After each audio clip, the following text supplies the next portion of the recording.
Hello friends, কেমন আছেন? তো ফ্রেন্ডস, বুকের অনেকেই এই ঠান্ডার সময় কফ জমে যায় এবং এই কফ জমে যাওয়ার হাত থেকে কিভাবে আপনি ঘরোয়া পদ্ধতিতে মুক্তি পাবেন এই বিষয় নিয়ে আজকের ভিডিও। তো ফ্রেন্ডস, এবারে কথা বলবো ঠান্ডা লাগলে অনেক সময় বুকের মধ্যে সর্দি বা কফ জমে যায়। সাধারণ অ্যালার্জি, ব্যাকটেরিয়ার অথবা ছত্রাক দ্বারা আক্রান্ত হলে বুকে কফ বা সর্দি জমে থাকে।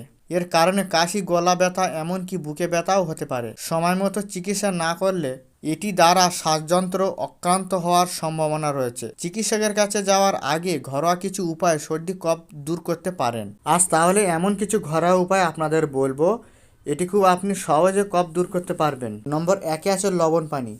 বুকের সর্দি কফ দূর করতে সহজ এবং সস্তা উপায় হলো লবণ পানি। লবণ শ্বাসযন্ত্র থেকে কফ দূর করে দেয়। 1 গ্লাস কুসুম গরম পানির সাথে 1 চা চামচ লবণ মিশিয়ে নিন। এটি দিয়ে দিনে 3 বার কুলকুচি করুন। দেখবেন 2-3 দিনের মধ্যে আপনার কফ এবং কাশি ধীরে ধীরে কমতে শুরু করবে। নম্বর 2 আছে হলুদ।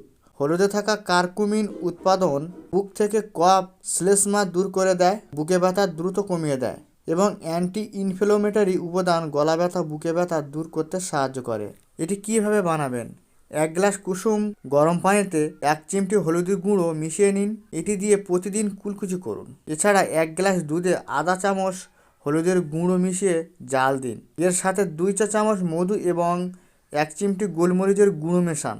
এই দুধ দিনে 2 থেকে 3 বার পান করুন। দেখবেন 2 দিনের মধ্যে আপনার বুকের মধ্যে কফ জমে থাকা সেগুলো আস্তে আস্তে ধীরে ধীরে উঠতে থাকবে। নম্বর 3 আছে লেবু এবং মধু। তো বন্ধুরা, নানা রকমের ভাবে লেবু অনেক গুণাগুণ আছে। এ বিষয় নিয়ে আমি আপনাদের অনেক ভিডিও দিয়েছি।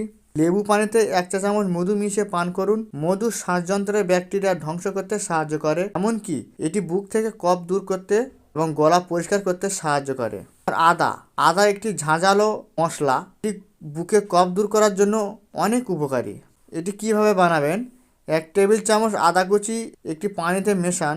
এবার এটি ঢাকনা দিয়ে ঢেকে 5 মিনিট জাল দিন। চাইলে সামান্য 1 চামচ মধু দিতে পারেন, কোনো সমস্যা নেই। দিনে 3 থেকে 4 বার এই পানীয়টি পান করুন। এছাড়া 1 চা চামচ আদা কুচি, গোলমরিচের গুঁড়ো এবং লবঙ্গের গুঁড়ো দুধ অথবা মধুর সাথে মিশিয়ে নিন এবং এই মিশ্রণটি দিনে 3 বার পান করুন। আপনি চাইলে 1 টুকরো আদা নিয়ে মুখে চেবাতে পারেন। আদার রস বুকের কফ পরিষ্কার করতে সাহায্য করে এবং আদার উপকারিতা বহু গুণ আছে। নম্বর 5 আছে পেঁয়াজ। পেঁয়াজ আপনি কিভাবে ব্যবহার করবেন কফ দূর করার জন্য? সমপরিমাণে পেঁয়াজের রস, লেবুর রস এবং পানির সাথে মিশিয়ে চুলা জাল দিন। কিছুক্ষণ গরম হয়ে গেলে নামিয়ে ফেলুন। কুসুম গরম পানি দিয়ে 3 বার পান করুন। এছাড়া পেঁয়াজের ছোট টুকরা খেতে পারেন, কোনো সমস্যা নেই। নম্বর 6 আছে আপেল সিডার ভিনেগার। 1 কাপ কুসুম গরম পানিতে 2 চা চামচ বিশুদ্ধ আপেল সাইডার ভিনেগার মিশিয়ে নিন। এর সাথে 1 চামচ মধু মেশান। এই মধুর উপকারিতা অনেক আছে। এই বিষয় নিয়ে আপনাদের অনেক ভিডিও দিয়েছি, চাইলে আই বাটনের লিঙ্ক দিয়ে দিয়েছি, ওখানে গিয়ে চাইলে দেখতে পারেন, কোনো সমস্যা নেই। এবার এই পানীয়টি দিনে 3 বার পান করুন। এই 2 সপ্তাহে পান করুন, দেখবেন বুকের সমস্ত কফ অনেকটা কমে যাবে। তো ফ্রেন্ডস, এই 6টি টিপস আপনাদের সামনে শেয়ার করলাম। এর মধ্যে আপনি যে কোনো টিপস বেছে নিতে পারেন আপনার কফ দূর করার জন্য। তো ফ্রেন্ডস, আজকের ভিডিওটা ব্যাস এই পর্যন্তই। যদি ভিডিওটি একটু কাজে আসে বা উপকারে এসে থাকে, তাহলে প্লিজ এই চ্যানেলে লাইক দিতে ভুলবেন না। আর আমাদের চ্যানেলে যদি নতুন দর্শক হয়ে থাকেন, তবে একটি সাবস্ক্রাইব করে এবং পাশের বেল ঘন্টা বাজিয়ে অল নোটিফিকেশান করে দিবেন, যাতে করে পরবর্তী ভিডিও এরকম ধরনের প্রতিটা ভিডিও আপনার কাছে পৌঁছায়। ধন্যবাদ।